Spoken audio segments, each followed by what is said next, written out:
ഒന്നിനു പുറകെ ഒന്നായി പുറത്തുവരുന്ന സ്ത്രീപീഡന പരാതികൾ കൊണ്ട് കേരള രാഷ്ട്രീയം കരഞ്ഞു മറിയുന്നു. നിലവിൽ ബി.ജെ.പി സംസ്ഥാന വൈസ് പ്രസിഡന്റ് പാലക്കാട് രാഹുൽ മങ്കൂട്ടത്തിനെതിരെ മത്സരിച്ച ബി.ജെ.പി സ്ഥാനാർത്ഥിയായ ശ്രീ കൃഷ്ണകുമാറിനെതിരെ പാർട്ടിയിൽ നിന്ന് ഉയരുന്ന പീഡന പരാതിയാണ് ചർച്ച ചെയ്യപ്പെടുന്നത്. രാഹുലിനെ രാജിവെക്കാൻ പാലക്കാട് ബി.ജെ.പി നടത്തുന്ന പ്രതിഷേധ സമരങ്ങൾ മുന്നിൽ നിന്ന് നയിച്ച ശ്രീ കൃഷ്ണകുമാറിനെതിരെ പരാതി സ്വീകരിക്കപ്പെടുകയും അത് നടപടിയായി വരികയും ചെയ്തത് പാർട്ടിയെയും നേതൃത്വത്തെയും വിഷമത്തിലാക്കിയിട്ടുണ്ട്.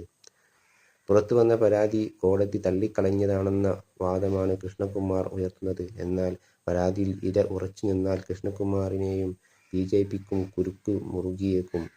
ഉന്നയിക്കപ്പെട്ട ലൈംഗിക പീഡന പരാതിയിൽ കേസ് രജിസ്റ്റർ ചെയ്താൽ കൃഷ്ണകുമാറിനെ അറസ്റ്റ് ചെയ്യാനുള്ള സാധ്യതയും തള്ളിക്കളയാനാവില്ല. നിലവിൽ സംസ്ഥാന അധ്യക്ഷൻ നൽകിയ പരാതിയിൽ എന്ത് നടപടിയാണ് എടുക്കുകയെന്ന ചോദ്യവും ഉയർന്നു കഴിഞ്ഞിട്ടുണ്ട്.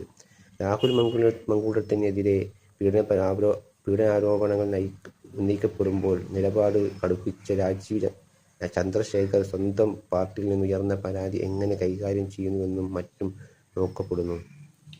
കൃഷ്ണകുമാറിനെതിരെ പരാതി ഉയർന്നതോടെ ബി.ജെ.പിയുടെ ഗ്രൂപ്പ് പോര് മൂർച്ഛിക്കുന്നുവെന്ന് പറയപ്പെടുന്നു. സംസ്ഥാന അധ്യക്ഷന് ഈ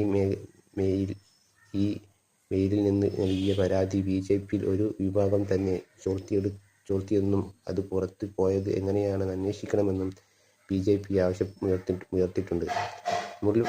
മുരളീധര പക്ഷത്തെ പ്രമുഖനായ നേതാവ് കൃഷ്ണകുമാറിന് മുൻഗണനാ ജനറൽ സെക്രട്ടറി പി.എൻ. സന്തോഷുമായി വലിയ ബന്ധമുണ്ടെന്നും പറയപ്പെടുന്നു. എന്നാൽ ആരോപണത്തിന് പിന്നിലെ കൂടുതൽ വിശദാംശങ്ങൾ പുറത്തുവരാൻ സാധ്യതയുണ്ടെന്നും കരുതപ്പെടുന്നു. ആരോപണത്തിന്റെ നെല്ലും പതിരും തിരിച്ചറിയാൻ കുറച്ച് സമയം കൂടി വേണ്ടി വന്നേക്കുമെന്നും രാഷ്ട്രീയ നിരീക്ഷകർ കരുതുന്നു. സി.പി.എമ്മിലെ പ്രമുഖനായ യുവമന്ത്രി ഗോവിന്ദൻ പക്ഷത്ത് നിന്നും പിണറായി പക്ഷത്തേക്ക് കൂറുമാറിയ ആളാണെന്നും പറയപ്പെടുന്നു.